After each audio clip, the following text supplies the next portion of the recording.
Sveiki visi, prisijungę šią ketvirtadienio popietę prie mokytojo televizijos ir šiandien mes kalbėsime apie Europos egzaminą.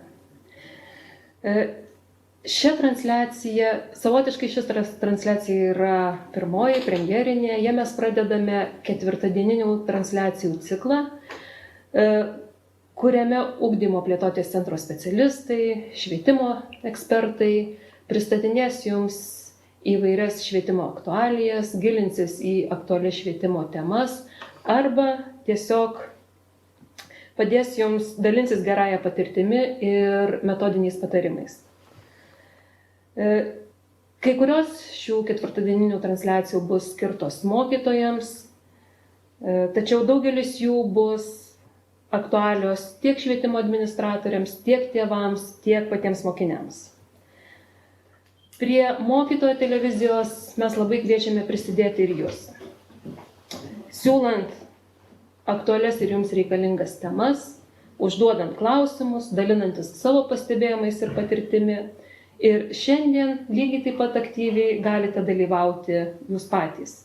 Tiek užduodami klausimus apie Europos egzaminą, jo organizavimo ypatumus, tiek dalyvaudami mūsų siurprizinėme konkurse, apie kurį mes papasakosime šiek tiek vėliau.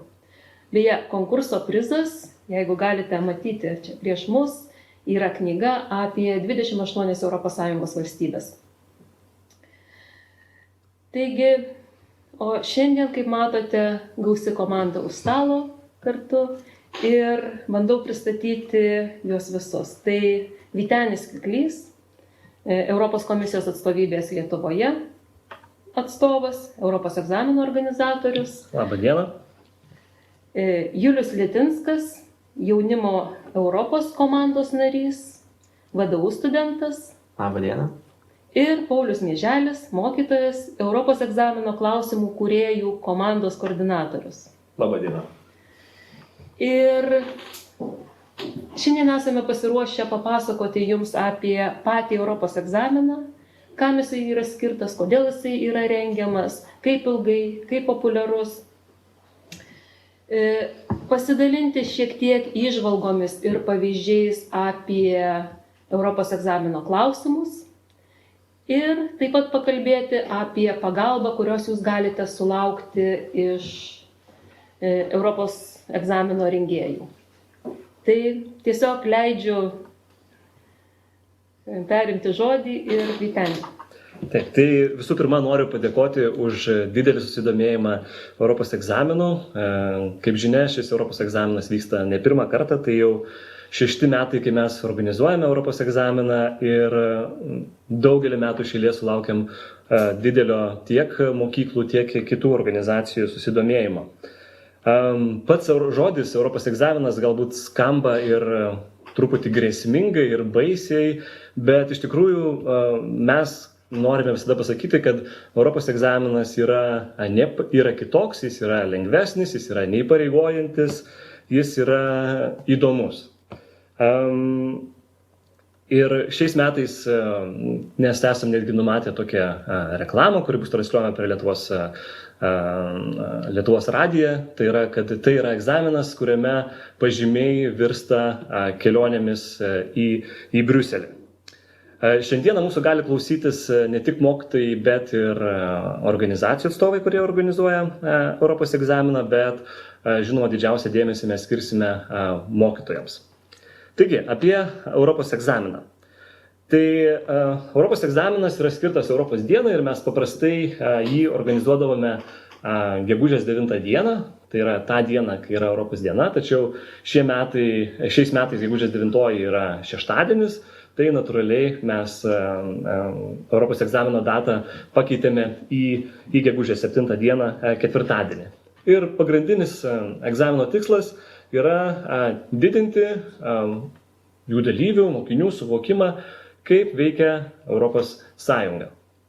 Europos egzaminas yra savanoriškas, tai yra jame dalyvauja ir jį organizuoja tos mokyklos ir tie mokytojai, kurie nori, nėra jokios prievartos. kaip jau mokytis organizuoja mokykloje, ar mokiniams jis yra savanoriškas, ar jis yra privalomas, tai mes to nereguliuojame, jūs patys nusprendžiate, ar egzaminas yra organizuojamas visai mokinių klasiai, arba tik tai tam tikro būrelio atstovams, tai yra jūs patys tai galite nuspręsti. Gegužės 7 dieną egzaminas vyks jūsų pasirinktų laiku, tai yra nėra vieno laiko, ten pavyzdžiui 9 ar 12 valanda, kada egzaminas turėtų vykti visoje Lietuvoje. Ne, jūs pasirenkate laiką, kuris yra jums patogus ir tuo metu organizuojate Europos egzaminą. Ir šiais metais egzaminas sudarys 15 klausimų, jis yra pakankamai neilgas ir vien klausimus atsakyti turėtų pakakti 15 minučių.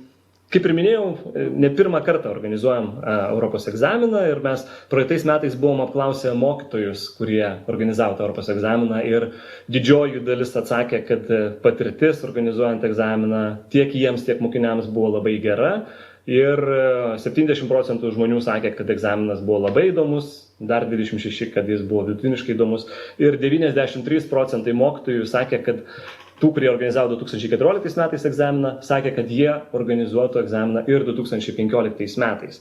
Tai mes tuo labai džiaugiamės ir nors egzaminas yra savanoriškas, jis yra neprivalomas, tačiau tikrai įspūdingi skaičiai mokytojų, mokyklų, organizacijų registruojasi egzaminui.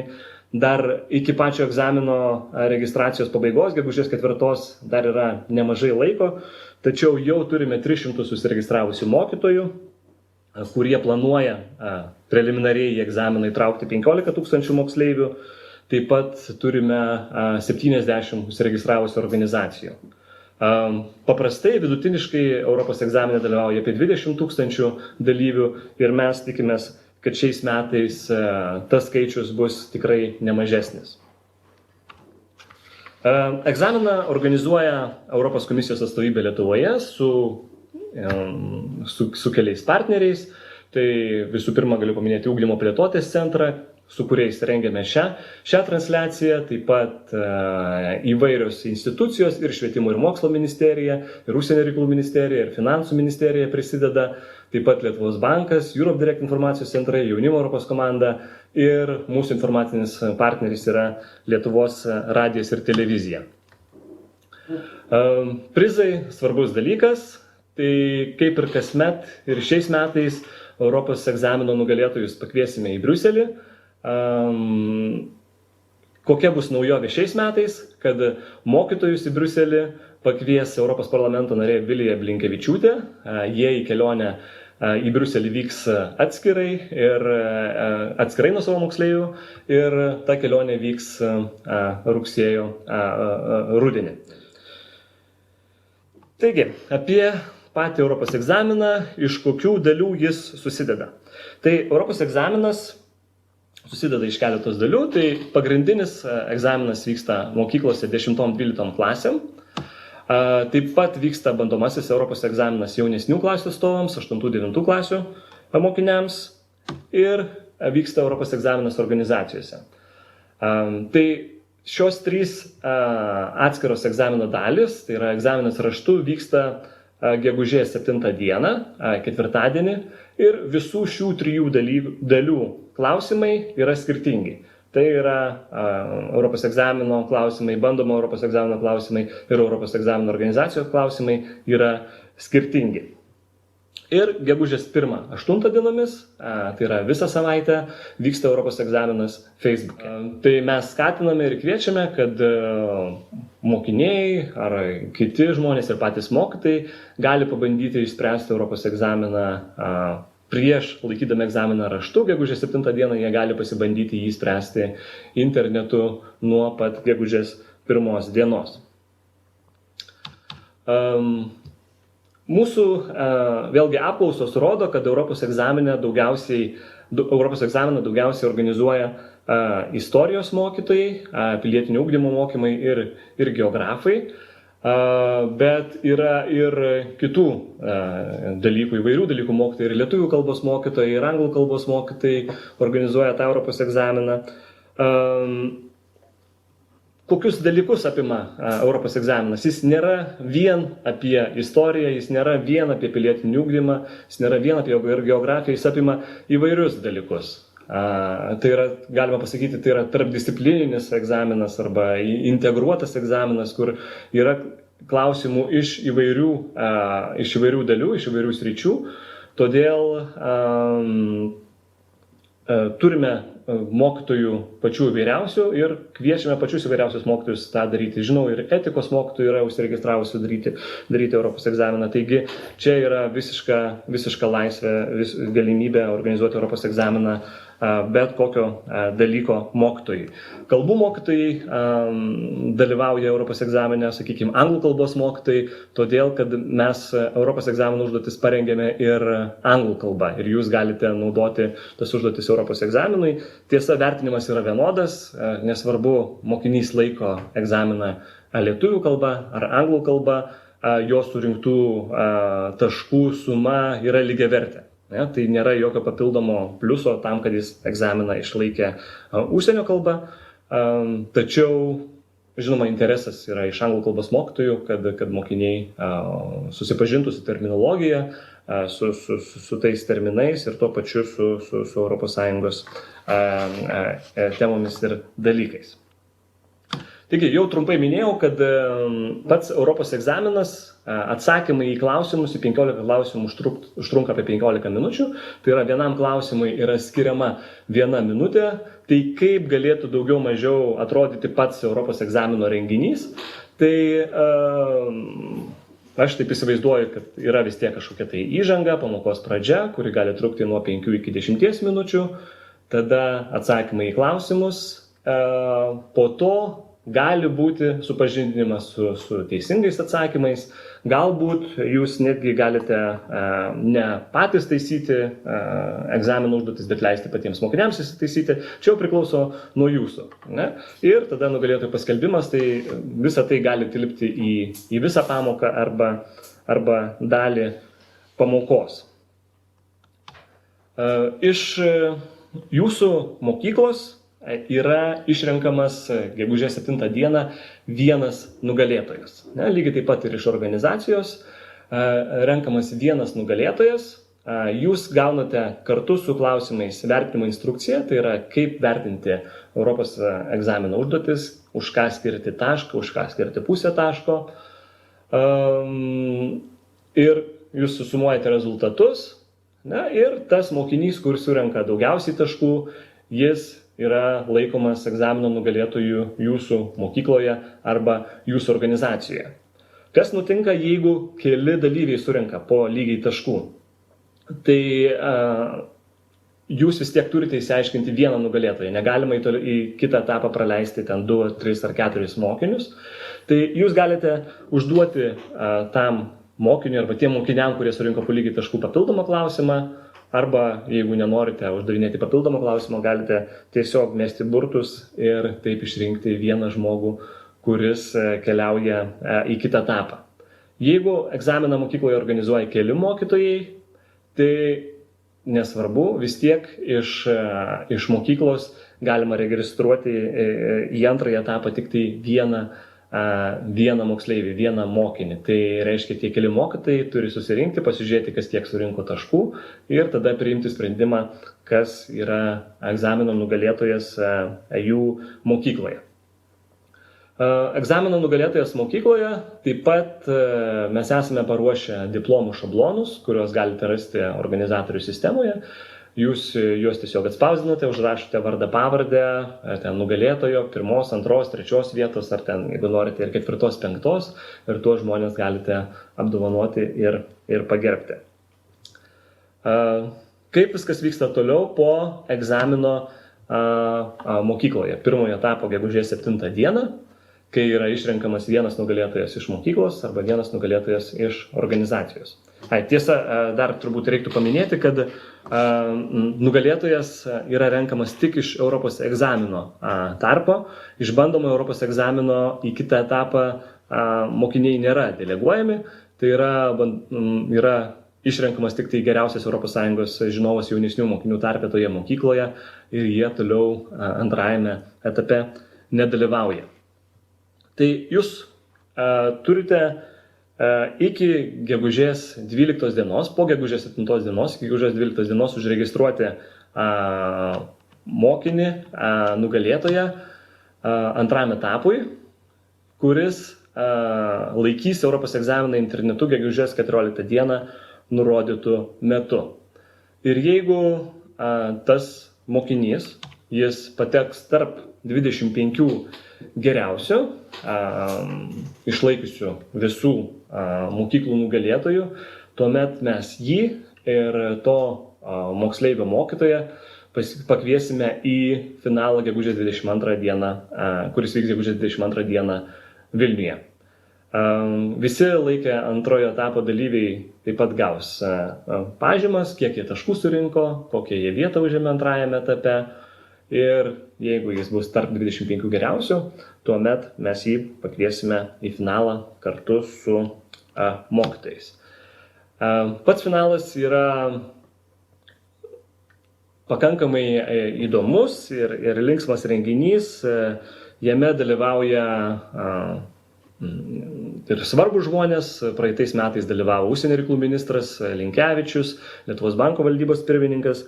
Šiais metais planuojame, kad egzamine gali dalyvauti Europos komisijos narys Vytenis Andriukaitis, taip pat finansų ministras Rimantas Šadžius, Lietuvos banko valdybos pirmininkas Vitas Vasiliauskas.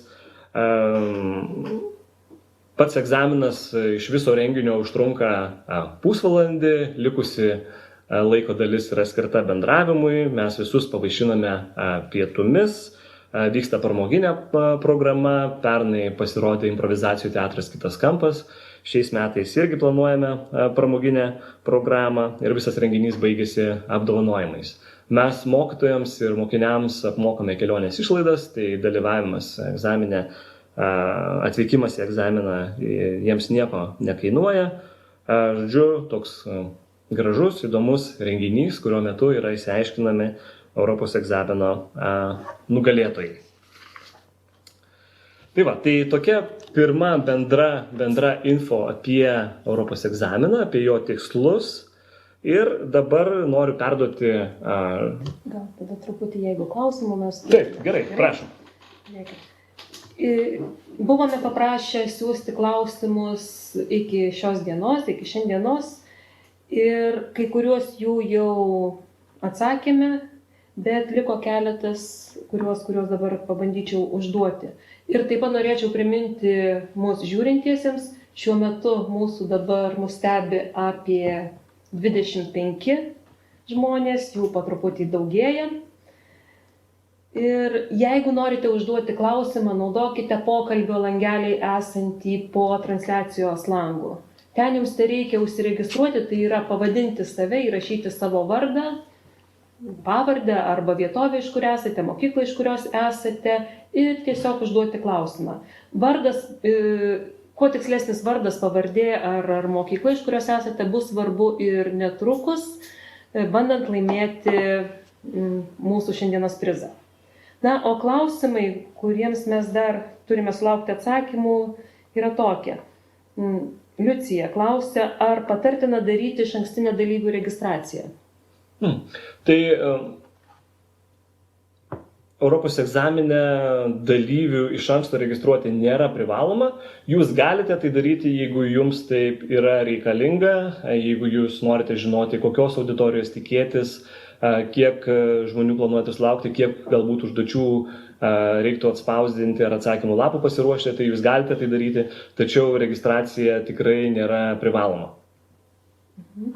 Dar toks praktinis, bet ko gero reikšmingas irgi ir aktualus klausimas. Ar užduotis rodyti ekrane, ar reikėtų atspausdinti ant popieriaus? Tai vėlgi tai yra jūsų galimybė pasirinkti jums priimtiną būdą. Tai mes užduotis paruošėme ir PowerPoint formatu, kur kartu yra ir atsakymų lapai, kuriuos galima pateikti mokiniams arba dalyviams, arba jūs galite klausimus atspausdinti ir įteikti kiekvienam dalyviui. Tai yra jūsų pasirinkimas, kaip tai padaryti geriausiai. Minėjai dar anglišką klausimyno variantą. Ir Eglė klausia, ar ir organizacijose laikantiems Europos egzaminą bus galima jį naudoti. Ir greičiausiai, kad Eglė dirba su studentais aukštojoje mokykloje, nes sako, kad turi nemažą užsieniečių studentų. Taip, tai kaip aš minėjau, Europos egzamino užduotis mokykloje ir Europos egzamino užduotis organizacijoje skiriasi ir mes angliškai paruošime Europos egzamino variantą skirtą mokykloms. Tačiau, jeigu yra toks poreikis, mes galėsime tą variantą, kuris skirtas mokykloms, atsiųsti jums ir jūs galėsite jį naudoti užsieniečiams studentams. Tai, kad tą padaryti, tiesiog reikėtų kreiptis į Europos komisijos atstovybę Lietuvoje. Taip, taip. Ir dar vienas klausimas, ar knygos, kurią šiandien galima laimėti, yra ir skaitmeninis variantas, ir jeigu taip, tai kur būtų galima jį rasti? Taip, knygą Europos mozaika galima rasti internete. Aš nesu tikras, ar jis yra literatūros sąraše Europos egzamino, aš pasitikrinsiu, galbūt netgi jis ten yra, o jeigu nėra, tai aš galėsiu papildyti Europos egzamino literatūros sąrašą šią knygą ir jos elektroninę versiją ir iš ten ją galėsite atsisiųsti ir tai bus jums paprasčiausiai ją surasti. Ar vaikams už dalyvavimą rašote pažymius? Turbūt čia yra jau kiekvieno mokytojo reikalas. Aš sakyčiau, kad aš rašyčiau gerus pažymius tiems, kurie galbūt pasiekė gerų rezultatų, bet nerašyčiau blogų pažymių, jeigu mokiniui, kuriam galbūt nelabai pasisekė. Ne? Tai skatinčiau tuos, kurie gerai išlaiko, bet galbūt nelabai demotyvuočiau ar neskatinčiau tų, kuriems galbūt prasčiau pasisekė. Atsakę į klausytojų klausimus, dabar galime pereiti prie Europos egzamino klausimų apžvalgos.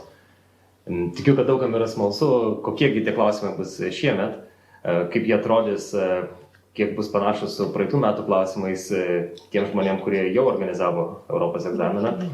Noriu pristatyti šių metų klausimų tiek, kiek galiu jums atskleisti šiuo metu. Mano vardas yra Paulius, aš esu pilietiškumo pagrindų mokytojas.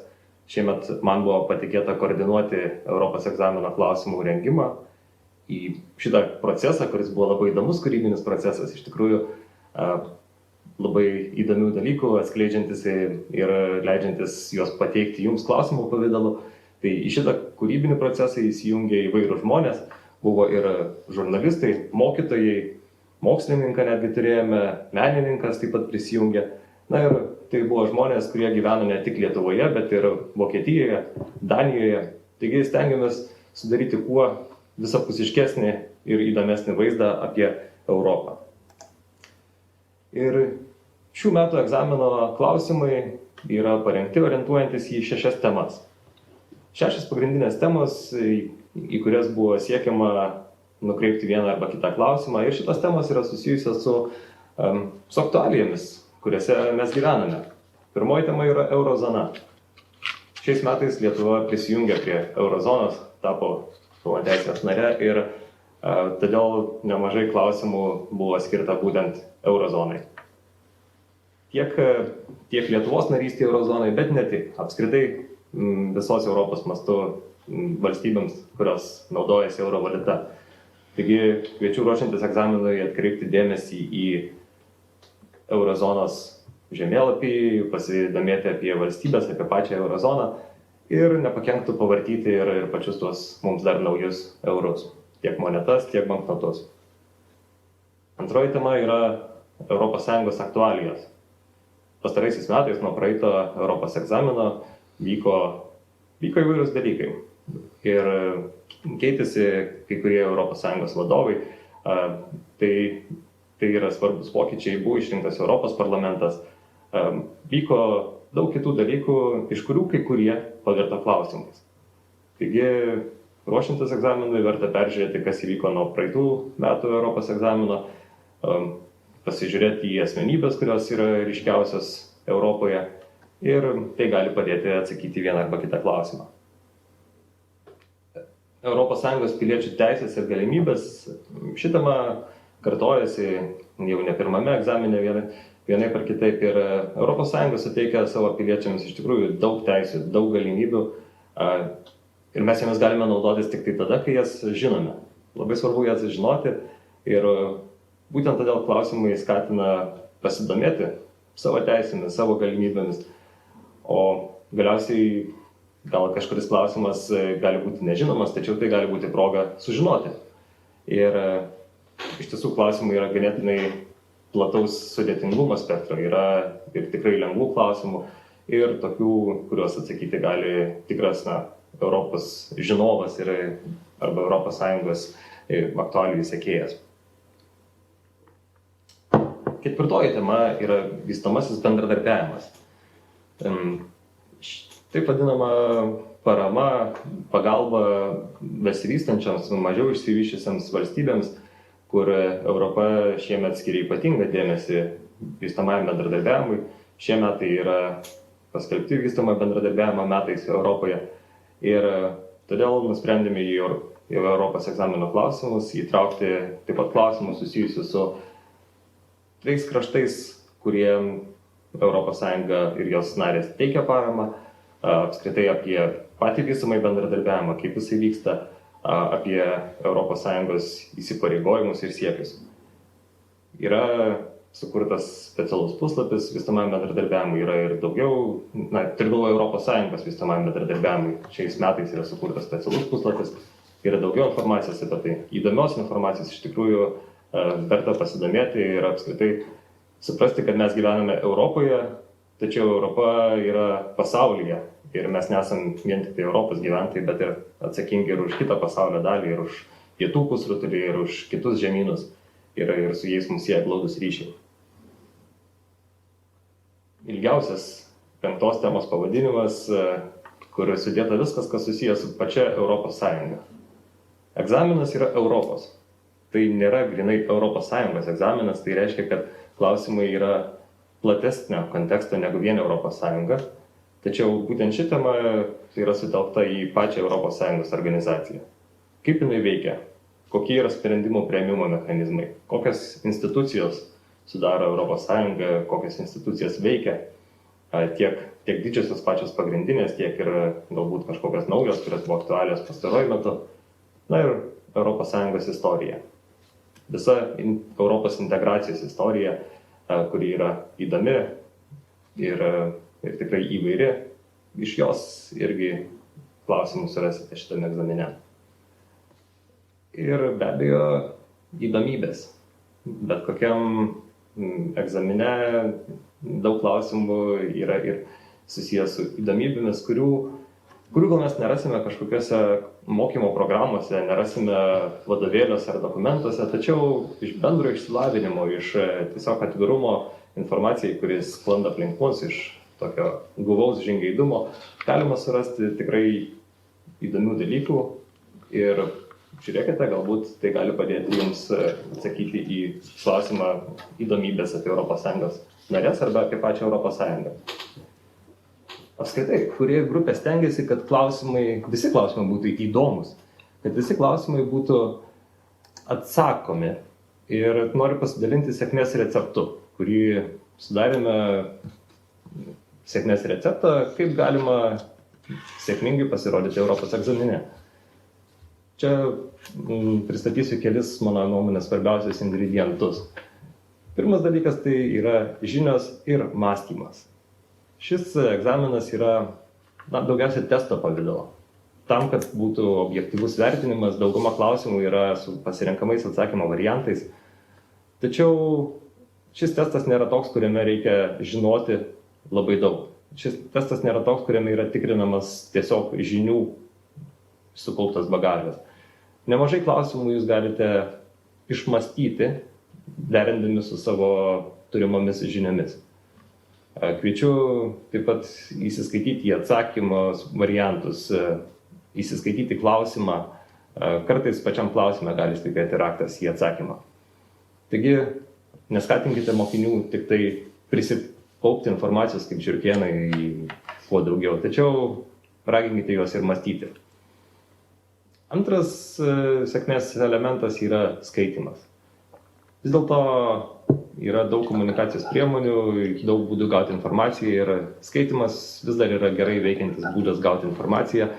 Yra Europos komisijos specialiam puslapyje pateiktas literatūros sąrašas, apie kurį šiek tiek plačiau kalbėsim vėliau, kuriame yra sudėta daug nuorodų, daug šaltinių, kuriuose galima pasiskaityti ir sužinoti dalykų, kurie yra vertingi patys savaime, informacija apie Europą, Europos Sąjungą, ir žinoma, jie gali padėti sėkmingai pasirodyti egzamine. Dargi raginčiau diskutuoti. Raginčiau diskutuoti su mokiniais, skatinti mokinius diskutuoti tarpusavyje, kalbėtis Europos klausimais su tėvais ir būtent tokiu būdu yra keičiamas informacija. Būtent per diskusiją galima tikrai sužinoti daug dalykų ir tai gali padėti egzamine, tai gali ir padėti apskritai gyvenime, ne tik egzamine. Taigi diskusija yra tikrai reikalingas būdas ruošiantis egzaminui. Neužtenka vėlgi vien tik tai žinoti, tą mąstymą būtent ir skatina diskusijos. Ką jau Vytenis šiek tiek minėjo, kad egzaminas nėra skirtas kažkurio vieno dalyko pasiruošimui tikrinti. Tai yra integruotas egzaminas ir reikalingas ruošiantis egzaminui ir integruotas požiūris į skirtingų dalykų mokytojų. Taigi, nors Europa yra geografinė sąvoka, gal pirmiausia mes kalbame apie geografinius aspektus, ir be abejo verta atkreipti dėmesį į geografiją, verta peržiūrėti ir šalis Europoje esančias ir gal ir jų vėliavas permesti akimis ir šiek tiek informacijos apie tą šalis pasižiūrėti. Tačiau tai nėra tik geografinis. Nemaža dalis klausimų gali būti susiję ir su istorija. Daug dalykų mes apie Europą sužinome būtent iš istorijos pamokų.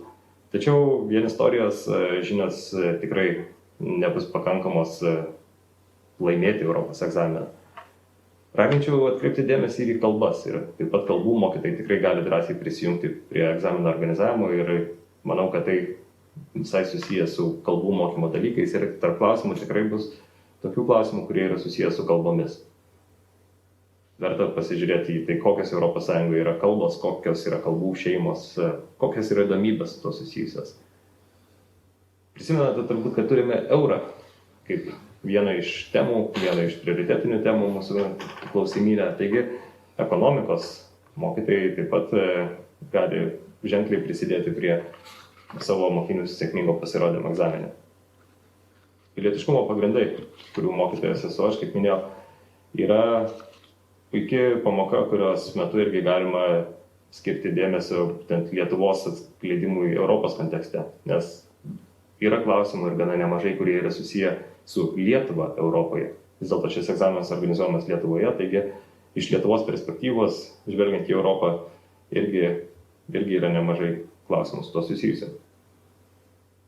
Na ir du paskutiniai recepto ingredientai, kurie yra labai svarbus. Vienas iš jų yra tiesiog sėkmė.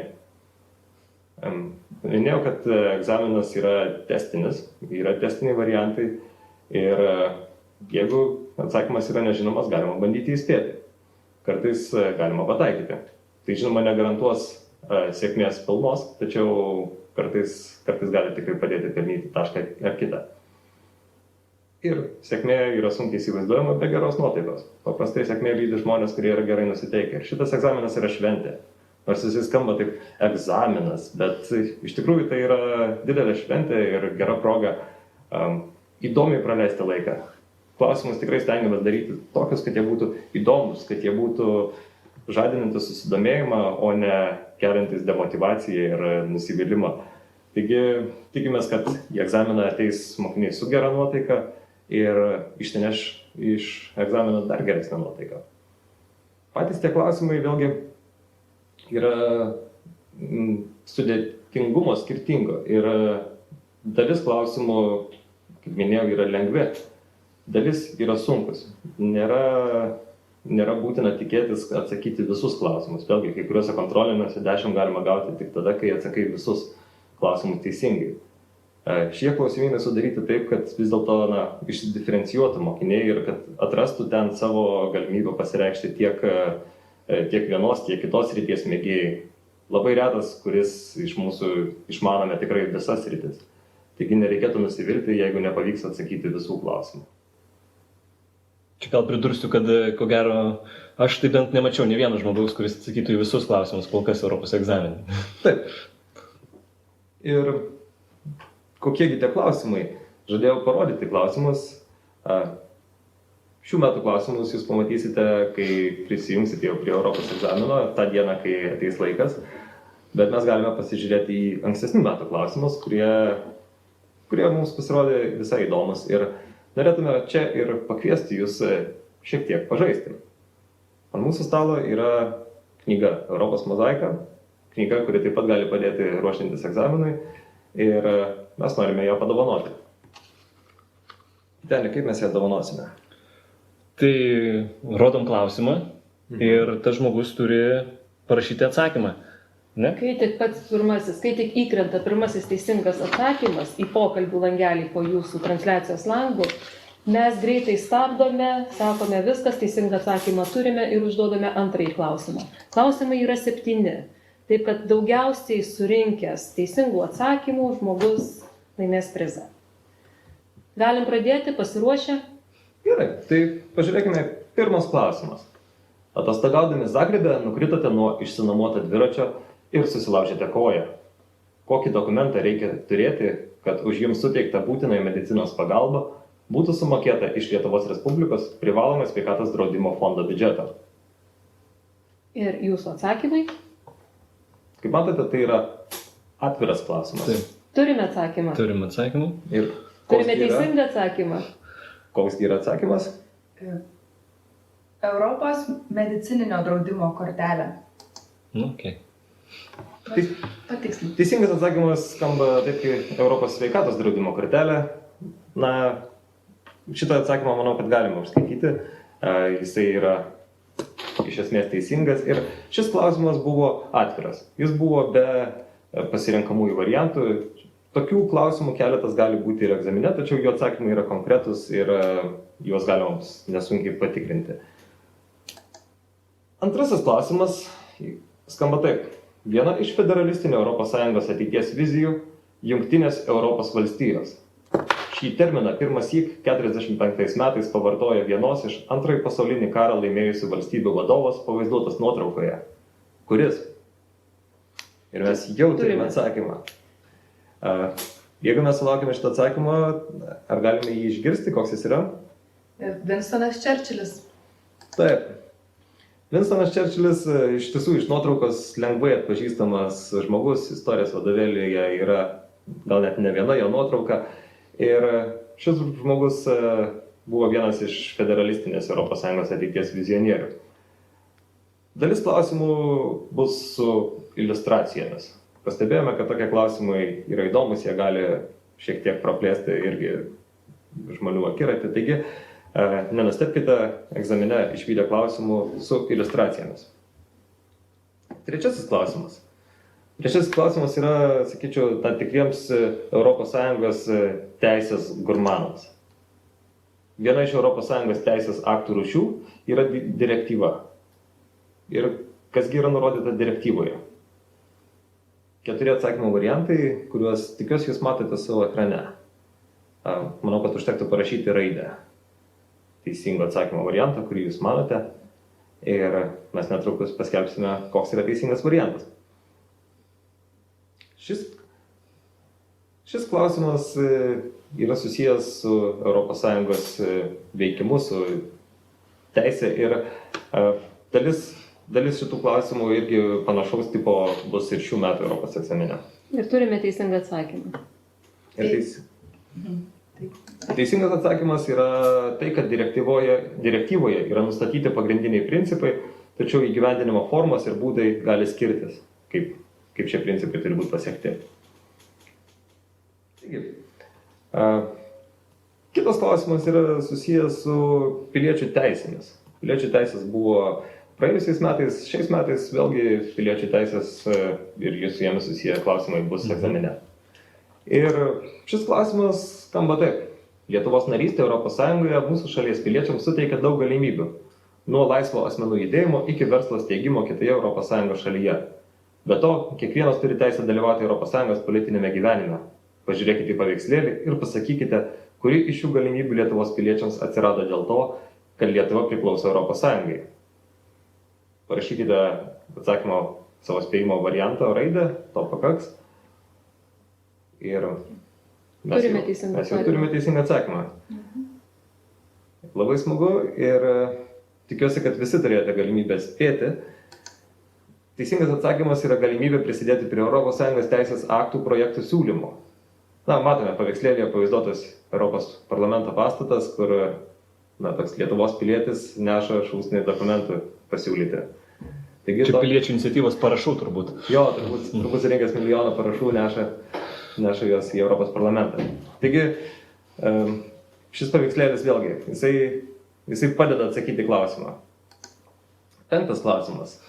Per Europos parlamento rinkimus Lietuvos rinkėjai išrinks 11 Europos parlamento narių, o Vokietijos 96.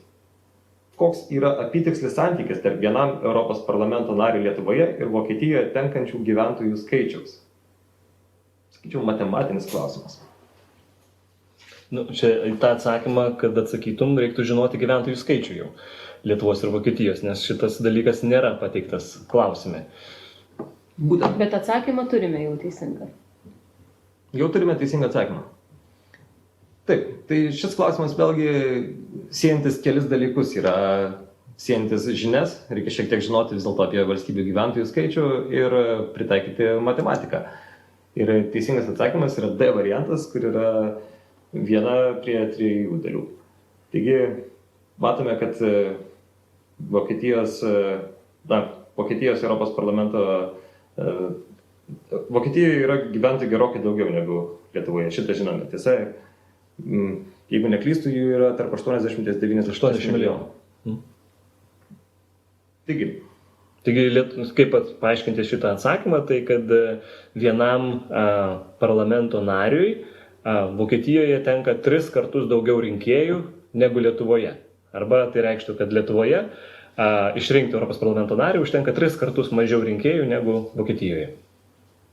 Aš tai matom, kad santykinai tarsi ir geresnės pozicijas turime Lietuvoje.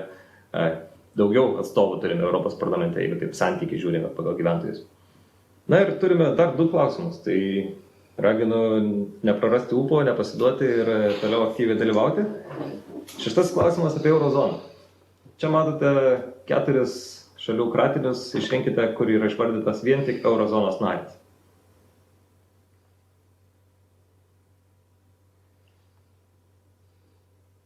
Jau turime atsakymą ir teisingas atsakymas yra būtent B variantai, yra išvardintas eurozonos narės.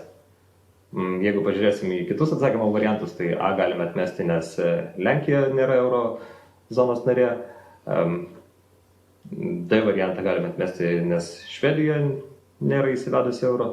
O C variantą dėl Liuksemburgo. Vengrija. Vengrija dar nėra eurozonos narė. Taigi galime ir atmetimo variantą turbūt greičiausiai išsirinkti. Na ir paskutinis klausimas, taip pat iš euro srities. Sakyčiau, ganėtinai paprastas, jeigu žinote, kokią valstybę simbolizuoja šis erelis. Parašykite, kokią valstybę išleido šią euro monetą. Mes turime teisingą atsakymą ir šis atsakymas yra Vokietija.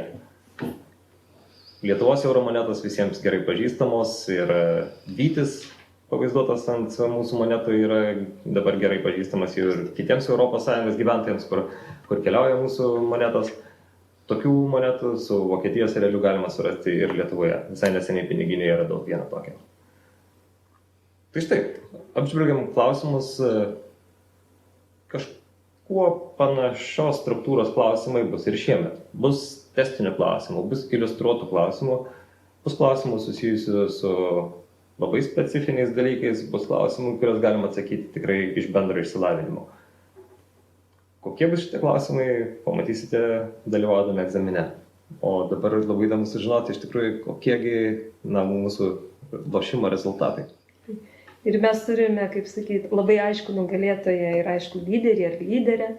Iš 7 klausimų surinkusią 5 teisingus ir pasirašysi jį kaip Eglė VG. Ir labai prašytume bent jau elektroninio pašto adresą mums įmesti į tą pačią pokalbių dėžutę, kad mes galėtumėm vėliau po šitos transliacijos susisiekti ir susitarti, kaip, kokiu būdu būtų galima atiduoti jums prizą.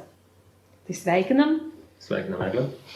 Taip, tai ačiū Pauliui už klausimų pristatymą ir tą transliacijos praskraidrinimą konkursėliu. Tikiuosi buvo įdomu. Persim prie kitos dalies, tai truputį labiau tokių organizacinių, logistinių reikalų. Kaip suorganizuoti Europos egzaminą, kaip registruotis, kaip ten sistemose visose viską pildyti. Žinau, kad iškyla klausimų, labai dažnai sulaukiu skambučių, kad kažkas tai nesigauna, kažkas tai nesispaudžia. Tai aš turiu dabar pasiruošęs keletą skaidrių, kur pabandysiu atkreipti dėmesį į pačius svarbiausius dalykus. Tai čia mes turime tokią schemą, kurią jūs galite rasti visur Europos egzamino puslapyje. Tai yra trumpas paaiškinimas, kaip suorganizuoti Europos egzaminą. Jeigu dar nesiregistravote Europos egzamino organizatorių savo mokykloje arba organizacijoje, jūs turite tai padaryti iki gegužės 4 dienos. Kitas žingsnis, kai jau jūs esate patvirtinamas organizatoriumi, yra paskelbti Europos egzaminą vietą ir laiką savo organizacijoje. Greičiausiai būtų labai gerai, jeigu galėtumėte pakabinti plakatą, kur būtų parašytas egzamino vykimo tiksli vieta, kabinetas, auditorija ir laikas. Tada gegužės 6 dieną organizatorių sistemoje jūs galėsite atsisiųsti egzamino klausimus, kurie bus paruošti įvairiais formatais. Gegužės 7 dieną vykdyti egzaminą, tikrinti darbus, išrinkti vieną nugalėtoją. Atsakymus galėsite atsisiųsti gegužės 7 dieną. Tuomet apdovanojate nugalėtojus diplomais arba kažkokiais tai prizais, jeigu juos turite savo organizacijoje. Tai yra išrenkate geriausiai apie ES išmanantį moksleivį savo mokykloje arba studentą universitete arba kažkokią tai dalyvį organizacijoje. Ir tuomet reikia užregistruoti tą nugalėtoją egzamino antram etapui.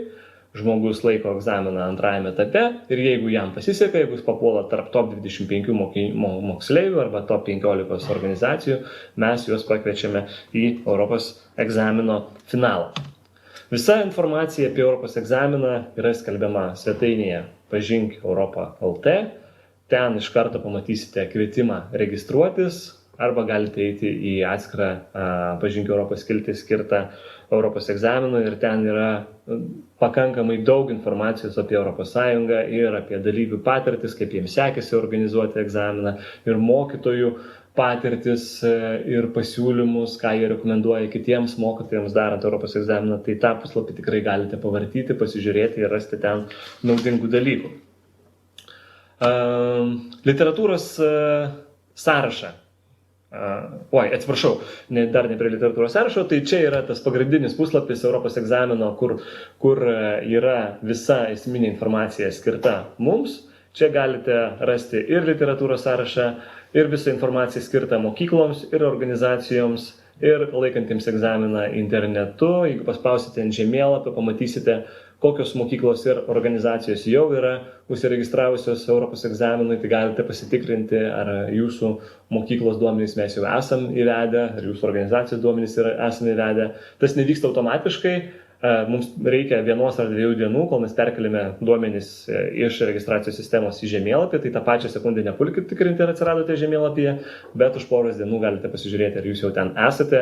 Jeigu nesate, tai tada galite skambtelti kontaktais ir pasakyti, žiūrėkit, kad mūsų čia nėra, gal kažkas ne taip, gal registracija vyko nesėkmingai ar kažkokios tai kitos problemos. Tai kai jūs nueinate į organizatoriams skirtą puslapį, čia paspaudžiat mokykloms arba organizacijoms, jei esate iš kitos organizacijos, ten yra nuoroda registruotis. Ir jūs papuolate į tokį puslapį. Tai kai jūs pirmą kartą registruojatės, jums reikia spausti ne mygtuką prisijungti, bet mygtuką registruotis, kuris čia yra raudona spalva. Ir kai jūs registruojatės, jums reikia įvesti informaciją apie tai, kas jūs esate, iš kokios mokyklos, iš kokios organizacijos, kokią egzamino dalį organizuosite, ar tai bandomasis egzaminas, ar Europos egzaminas, kiek mokinių preliminariai planuojate įtraukti. Mes žinom, kad jūs šiuo metu turbūt negali tiksliai pasakyti, kiek tų žmonių tiksliai dalyvaus, bet preliminariai mes norim daugiau mažiau žinoti ir nurodot savo kontaktinius duomenis. Nurodote ir mokyklos adresą arba organizacijos adresą, kad mes galėtumėm jūs užžymėti tame žemėlapyje. Kai jūs paspaudžiate registruotis, jums interneto lange rašo, kad registracija vyko sėkmingai, jūs turėtumėte gauti žinutę į savo elektroninį paštą ir sulaukti, kol jūsų paskyra bus patvirtinta. Mes žinom, kad automatiniai laiškai siunčiami į sistemos kartais papuola netiesiai jūsų elektroninio pašto dėžutę, bet kartais nueina į spamo arba tai vadinamo šlamšto skyrių, todėl jūs ten galite pasitikrinti, ar gavote laišką. Bet kuriuo atveju mes visus mokytojus jau ten užsiregistravusių sistemoje patvirtiname arba tą pačią dieną, jeigu tai yra savaitgalis, tai pirmą darbo dieną. Ir net jeigu negavote patvirtinimo laiško, vis tiek galite eiti ir registruotis, prisijungti su savo sugalvotais registracijos duomenimis. Tai yra su savo elektroniniu paštu ir su savo slaptažodžiu. Jeigu kyla kažkokių tai problemų, kyla kažkokių tai neaiškumų, galite skambinti arba rašyti nurodytais kontaktais ir mes tikrai pagelbėsim ir padėsim. Tada, kai jūs jau papuolate į prisijungėte prie organizatorių sistemos, jūs matote daugiau mažiau tokį vaizdą savo paskyroje. Tai paskyra mokytojai čia yra skirta tiems, iš kurių mokyklose registruojasi daugiau nei vienas mokytojas. Tai jeigu registruojasi daugiau nei vienas mokytojas, tai pirmasis iš mokyklos užsiregistravęs mokytojas gali pridėti kitus mokytojus į sistemą, tai yra ne patys tie kiti mokytojai registruojasi, bet tas pirmasis mokytojas užregistruoja kitus mokytojus. Skiltyje moksleiviai jau pasibaigus Europos egzaminui, po gegužės 7 dienos iki gegužės 12 dienos jūs įvesite duomenis apie moksleivį nugalėtoją. Jeigu jūs esate iš organizacijos, analogiška informacija bus jūsų organizatoriaus paskyroje. Na ir turbūt svarbiausia dalis jūsų paskyroje yra skiltis dokumentai. Joje kol kas dabar yra sudėti failai, tai tas pats infografikas, kaip suorganizuoti Europos egzaminą. Ten yra egzamino plakato elektroninė versija, diplomo šablonai Europos egzaminui ir bandomajam Europos egzaminui ir Europos egzamino logo. Tai šioje sistemoje, ne jūsų elektroninio pašto adrese, elektroninio pašto dėžutėje, šioje sistemoje gegužės 6 dieną, 14 valandą, nuo 14 valandos jūs galėsite atsisiųsti egzamino klausimus. Atsakymus, vėlgi toje pačioje sistemoje, mes paskelbsime gegužės 7 dieną po 11 valandos. Tai čia yra jums sudėta visa reikalinga informacija ir iš čia jūs visus tas failus, bylas galėsite atsisiųsti. Tai tiek techninių dalykų. Ir tada apie ruošimąsi Europos egzaminui. Tai čia yra kelios patirtis, kaip rodo Europos egzamino laimėtojai, su kuriais mes darome interviu jiems pasibaigus. Tai yra įvairių patirčių. Štai Europos egzaminų nugalėtojas 2013 metais Skirmantas. Jis sako, kad jis išlaikė Europos egzaminą ir laimėjo Europos egzaminą nesiruošus, tai yra jam pakako tos informacijos, kurią jis turėjo.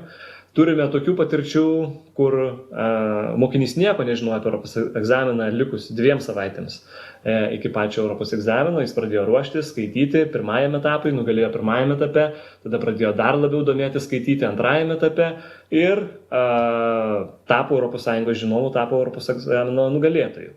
Tai čia labai priklauso, žinoma, nuo moksleivių, nuo mokinio ruoštis ar nesiruošti, bet ruošimuisi, kad jis būtų lengvesnis, kad jis būtų koordinuotas, mes esam parengę literatūros sąrašą, kuriame yra išdėstyta literatūra, informacijos šaltiniai apie kiekvieną iš Europos egzamino temų, apie kurias Paulius minėjo ir iš ko bus užduodami klausimai. Ir vienas iš klausimų buvo būtent apie literatūros sąrašą. Ir klausimas, kokiu principu jis sudaromas ir ar rengiantis, ruošiantis egzaminui, užtenka studijuoti tik šią literatūrą, ar dar reikia dairytis papildomų šaltinių. Pauliau, čia gal tau klausimas.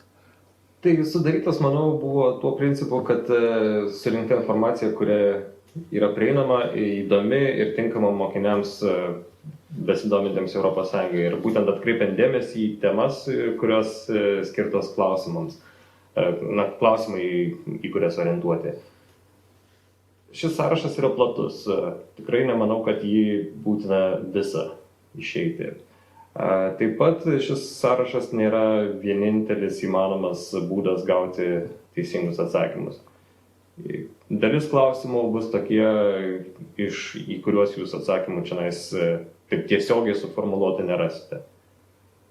Todėl reikalingas ir bendras išprusimas, tačiau šie literatūros šaltiniai tikrai gali ženkliai padėti. Vėlgi kviesčiau rinktis kelis, kurie jums atrodo svarbus, kur gal matot, kad yra spragų, tačiau nesistengti įsisavinti visus, nes kai kurie iš jų netgi yra ir knygos. Nebūtų įmanoma turbūt visus įsisavinti. Na taip, ir vėlgi net jeigu visus išmoktumėte mintinai, tai negarantuotų, kad laimėtumėte egzaminą, jeigu daugiau nieko kitą nežinotumėte ir nieko kitą nesidomėtumėte. Kad išlaikytume Europos egzaminą, turbūt reikia kažkiek tai ir galbūt žinias žiūrėti, ir gal kokį interneto portalą perskaityti apie tai, kas vyksta Europos Sąjungoje. Tai ne viskas dar yra užfiksuota toje literatūroje, tai yra būtent galbūt Europos Sąjungos aktualijų dalis. Taip. Ja. Tai dar noriu paminėti, kad visoms mokykloms, kaip ir buvome žadėję, kurios buvo užsiregistravusios iki balandžio 19 dienos, mes išsiuntėme siuntas, kurias sudarė štai šitas naujausia mokymo priemonė apie Europos Sąjungą, lydima dviejų žemėlapių. Tai tos mokyklos, kurios registruojasi vėliau, po balandžio 19 dienos, mes jums paštu išsiųsti jų nebegalėsime, bet jūs jas galėsite atsiimti Europos informacijos centre Vilniuje, jeigu turite tokią galimybę, jeigu turite galbūt kokį pažįstamą ar žmogų, kuris galėtų atsiimti, tai galima tai padaryti, bet paštu mes išsiuntėme visoms mokyklom, kurios buvo užsiregistravusios iki balandžio 19 dienos ir jos turėtų jau šios savaitės pabaigoje arba kitos savaitės pradžioj gauti visus šituos leidinius. To literatūros sąrašo galbūt viena iš tokių temų egzotinių šiais metais yra vystomasis bendradarbiavimas, kadangi Europoje šie metai yra paskelbti vystomojo bendradarbiavimo metais ir jeigu jūs sumanytumėt padaryti pamoką mokykloje apie būtent vystomą bendradarbiavimą, tai mes išskirtinai kol kas jums, būtent tiem žmonėms, kurie ruošiasi Europos egzaminui, siūlome Gustavo enciklopedijos sukurtą filmuką apie nuotykius Afrikoje, kuris per Lietuvos televiziją bus rodomas gegužės 10 dieną. Bet šitą laidą, šitą filmuką jūs jau dabar galite rasti literatūros sąraše. Ir mes dabar norėtumėm parodyti trumpą jo versiją, tai yra 1,5 minutės versija, kaip jo tokį anonsą, galbūt susidomėsite ir norėsite jį parodyti pamokoje. LRT televizijos laidos vaikams Gustavo enciklopedija kolektyvas, visi šio krašto gyventojai nusprendė savo sugebėjimais, žiniomis, darbais prisidėti prie ES vystomojo bendradarbiavimo politikos įgyvendinimo. Patyrė žvejys Vilkas ir jo bičiulis Laipnas Pilypas išvyko į Afriką, ten įsteigė žvejybos įmonę, kurioje šio verslo ėmė mokytis vietos gyventojai. Nesnaudė ir kiti Gustavo enciklopedijos personažai. Žmogėdrų šeiminėlė, vadovaujama įvairių mokslų žinovo grafo Nemnekulos, Afrikoje pastatė akmeninę pilį ir ten įsteigė universitetą. Dėl profesoriaus Kalėdausko ir Nykštuko Beno organizacinių sugebėjimų universitete ėmė dėstyti garsiausi Europos mokslininkai. Labai naudingas profesijas įgijo talentingiausi Afrikos šalių žmonės. Gustavo enciklopedijos bitininkystės specialistas Lokys vietos gyventojus mokė šio amato gudrybių. Visi vystomojo bendradarbiavimo politikos rėmėjai vadovavosi sena išmintimi. Duok žmogui žuvį ir jis bus sotus vieną dieną. Išmokyk žmogų žvejoti ir jis bus sotus laimingas visą gyvenimą. Netrukus pastangos padėti besivystančiom šalims kovoti su skurdu davė pirmuosius vaisius. Pasinaudoję įgytomis žiniomis, resursais, Afrikos šalių gyventojai įsteigė savo įmonės, ten ėmė dirbti vietiniai įvairių sričių specialistai ir šio krašto žmonių gyvenimo kokybė gerokai išaugo.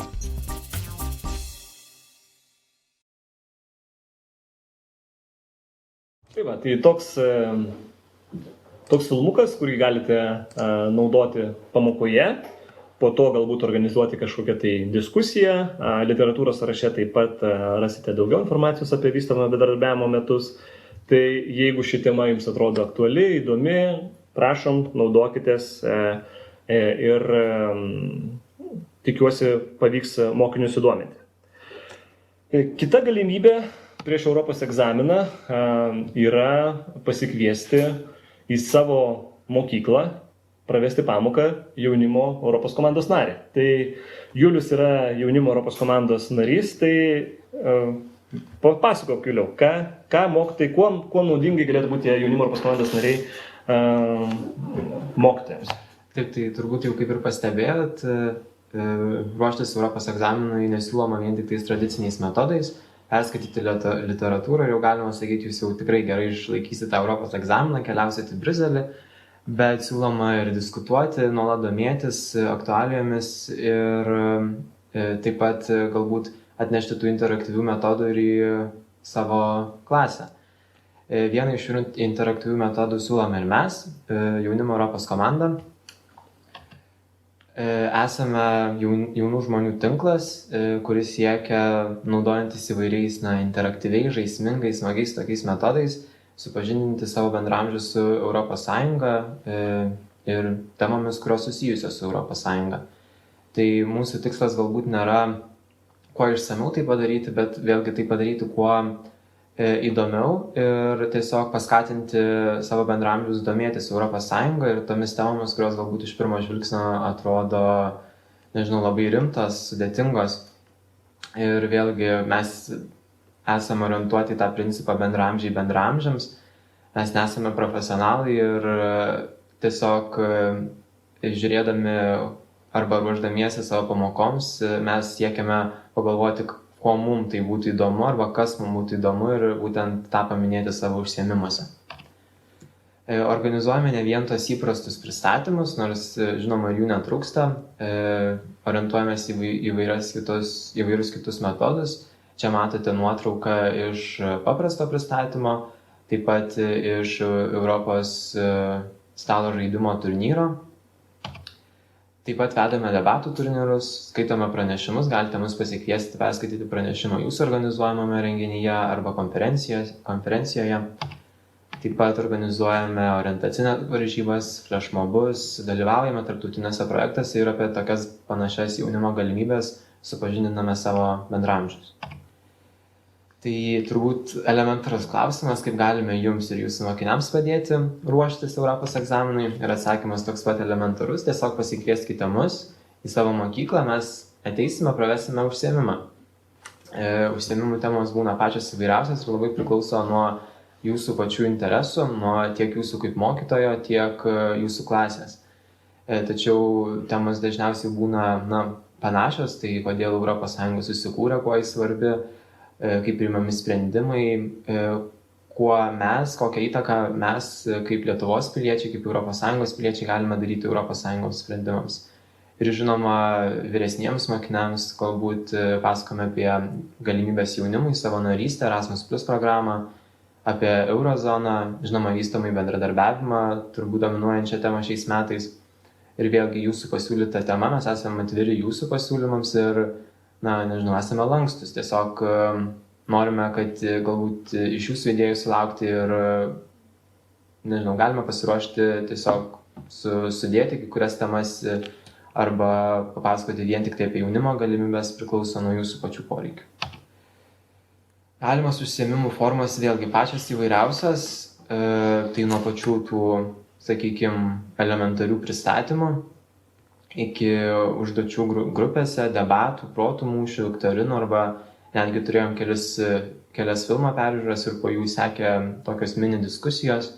Vėlgi labai svarbu, kad jūs kalbėtumėte su mumis ir kad nurodytumėt galbūt, nežinau, klasės pajėgumus, nes nuo to priklausys, ar mes, nežinau, vesime debatus arba duosime užduotis grupelėse. Čia matote žemėlapį, mūsų jaunimo Europos komandų žemėlapį, kaip mes esame įsidėstę, esame turbūt visose Lietuvos regionuose, tai nežinau, net jeigu esat kažkokiame tai miestelėje, rajone, rasite netoliese esantį veikiantį jaunimo Europos komandos narį. Mes veikiame savanoriškai. Veikiame savanoriškai, tačiau neprašome jokio piniginio atlygio, tačiau jeigu reikia vykti į kitą miestą, tai galime paprašyti sumokėti kelionės išlaidas, todėl labai svarbu susirasti arčiausiai jūsų esantį jaunimo Europos komandos narį. Jeigu gyvenate didmiestyje, tai turbūt jums nekils problemų. Pavyzdžiui, Kaune mes veikiame 2, anksčiau veikiame netgi 3, tačiau turime narių ir Plateliuose, Ventoje ir įvairiose kitose Lietuvos miesteliuose mažose. Ir ką jums reiktų žinoti, tai pirmiausia tiesiog susisiekti su mumis, paštu arba telefonu, mūsų kontaktus, mūsų trumpus aprašymus galite rasti jau minėtame tinklapyje pažinkeuropą.lt, jaunimo Europos komandos skiltyje. Tiesiog susipažinti su šalia jūsų esančiais jaunimo Europos komandos nariais ir mums parašyti. Susisiekti reiktų vėlgi iš anksto, nes mes esame jauni, mokomės arba mokykloje, arba universitete ir ateidami pravesti kažkokį užsiėmimą, turime išeiti iš savo pamokų. Tai, kad viskas vyktų sklandžiai, pranešti reikėtų galbūt, nežinau, bent jau likus 2 dienoms iki pristatymo, aišku, kuo anksčiau, tuo geriau. Ir prieš užsiėmimą taip pat reikėtų mums suteikti šiek tiek informacijos, pirmiausia apie jūsų poreikius, ko jūs norėtumėte iš to užsiėmimo, kokias temas norėtumėte paliesti arba kokios temos jums būtų įdomiausios. Taip pat, kam šis užsiėmimas bus skirtas, tai pirmiausia nurodyti klasę, ar tai yra 5-okai, ar tai yra 12-okai, vėlgi priklausomai nuo jų amžiaus, nuo jų imlumo. Mes pritaikysime savo programą, pritaikysime metodą ir žiūrėsime, koks būtų galbūt tinkamiausias būdas pristatyti šias temas. Taip pat interesus, mokinių skaičių, nes jeigu, sakykime, 15 žmonių auditorijai mes naudotume prezentaciją arba debatus, tai 100 žmonių auditorijoje mes to negalėtumėm daryti, reikėtų kažkaip tai prisitaikyti. Tai jeigu mums tai nurodysite, tai viskas vyks tiesiog daug sklandžiau. Ir kiek laiko skiriate užsiėmimui, dažniausiai tai žinoma būna pamoka, tačiau vėlgi priklauso nuo jūsų poreikio ir kokiamis priemonėmis galime naudotis.